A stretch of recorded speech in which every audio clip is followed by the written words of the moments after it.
Bonjour et bienvenue à nouveau sur la chaîne. Une fois notre visite des Dolomites terminée, nous poursuivons notre itinéraire à travers les Alpes italiennes et nous nous lançons à la découverte de la moins connue vallée d'Aoste. Et si vous aimez notre vidéo, n'oubliez pas de nous donner like, de vous abonner et d'activer les notifications afin que vous sachiez quand nous avons téléchargé une nouvelle vidéo.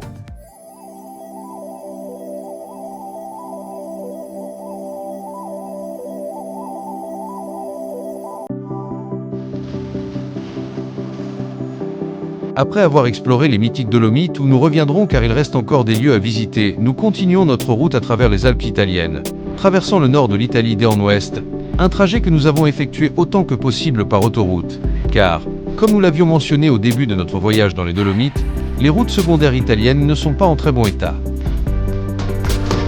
Ainsi, nous arrivons dans la vallée d'Aoste, à Pont-Saint-Martin, qui constitue la porte d'entrée de la vallée. Ce village abrite son monument le plus célèbre, un spectaculaire pont datant de l'époque romaine, mesurant 23 mètres de haut et 5 mètres de large en un seul arc de pierre. Jusqu'en 1831, il était le seul passage pour les voyageurs se rendant dans la vallée.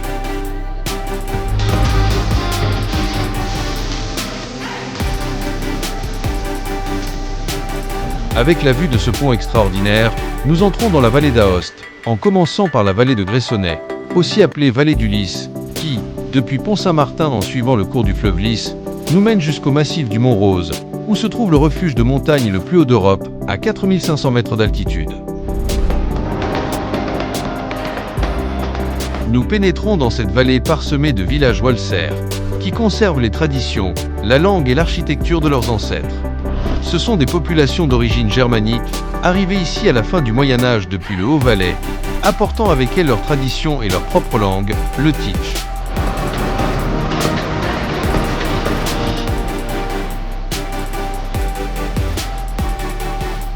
Au cours de notre trajet, nous nous informons sur la météo en fin de vallée, et comme les prévisions annonçaient de fortes pluies, nous nous arrêtons à Gressoney-Saint-Jean, une localité touristique dotée d'un vaste réseau hôtelier, située à près de 1400 mètres d'altitude, dominée par le château de Savoie, construit à la fin du XIXe siècle comme résidence d'été de la reine Marguerite de Savoie.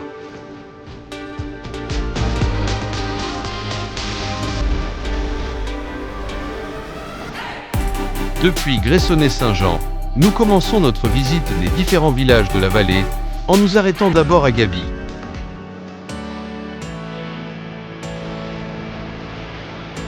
Gaby est un petit village de un peu plus de 400 habitants, situé à environ 1000 mètres d'altitude.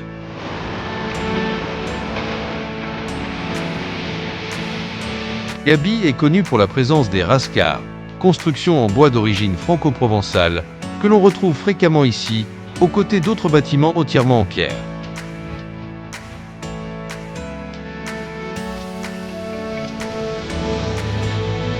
Depuis Gaby, nous avions prévu un petit sentier jusqu'aux cascades de Niel, mais le chemin était impraticable à cause de la pluie. Nous avons donc entrepris une agréable promenade dans les rues du village, où nous avons découvert l'église de Saint-Michel-Archange, une petite mais charmante église reconstruite à la fin du XIXe siècle.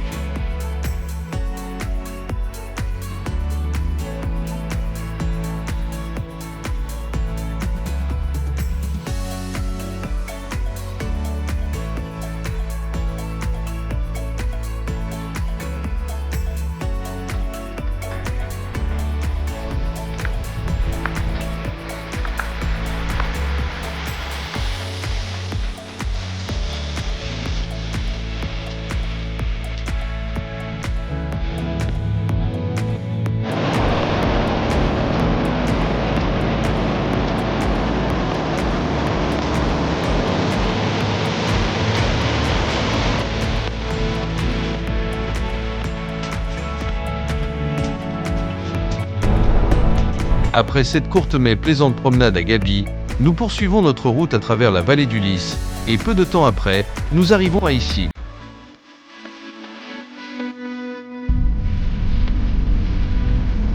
Issy est situé à environ 950 mètres d'altitude et a joué un rôle important par le passé.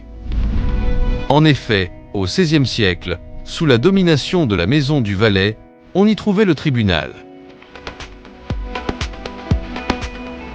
Dans un petit parc en bord de route, nous découvrons une petite statue de 2 enfants juifs, âgés de 7 et 12 ans, arrêtés le 7 décembre 1943 et assassinés avec leur mère le 26 février 1944, à leur arrivée au camp d'extermination d'Auschwitz.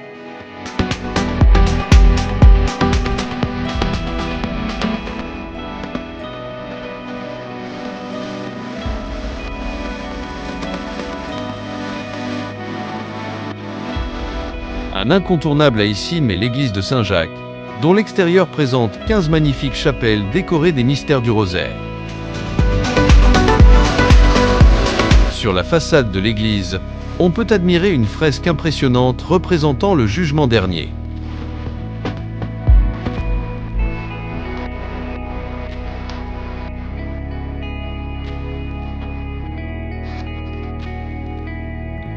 À l'intérieur, on peut contempler un autel datant de l'an 1600, entièrement sculpté dans le bois et orné d'incrustations dorées.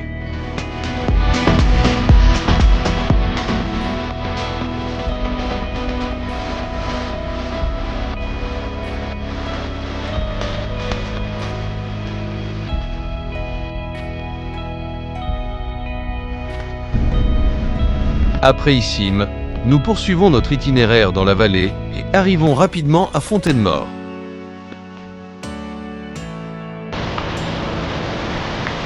Fontaine-Maure, située à environ 760 mètres d'altitude, possède sans aucun doute l'une des cartes postales les plus célèbres de la vallée du Lys, un ancien pont médiéval à arche unique de 22 mètres de portée et l'église de Saint-Antoine.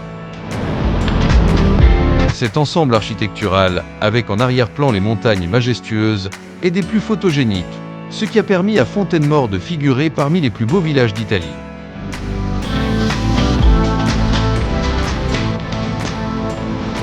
Le village est divisé en plusieurs hameaux bien conservés. Son nom vient d'une ancienne source, la Fontaine Saint-Maure, ou Fontaine de Saint-Maure, un moine qui, en arrivant dans le village, se mit à prier sur la petite place et fit jaillir une source.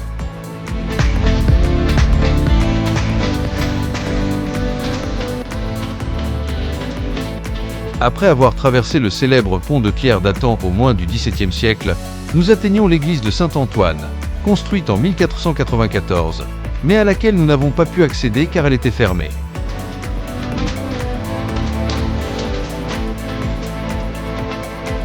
Nous avons donc poursuivi notre balade autour de l'église, profitant d'une magnifique vue panoramique sur le village et les eaux impétueuses du Lys, que nous avons de nouveau traversé pour admirer l'architecture traditionnelle de Fontaine-Maure.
Après la visite de ce village pittoresque et photogénique, nous terminons notre exploration de la vallée à Liliane.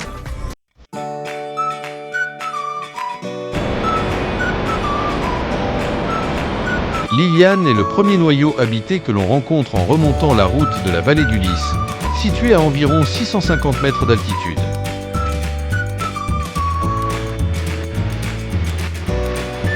Tout comme Fontaine-Maure, un beau pont de pierre, le seul à 4 arches de toute la vallée d'Aoste, construit en 1733, permet de relier les deux rives du fleuve.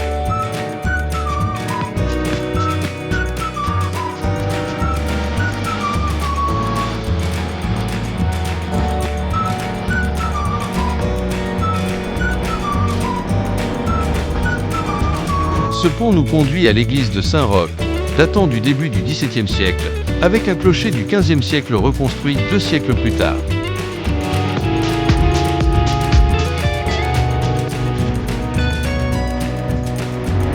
Et c'est à Liliane que se termine notre parcours dans la vallée du Lys, mais pas dans la région de la vallée d'Aoste. Comme nous l'avons dit au début, cette région n'est pas aussi fréquentée que les Dolomites, mais notre première impression est que nous allons beaucoup apprécier sa découverte.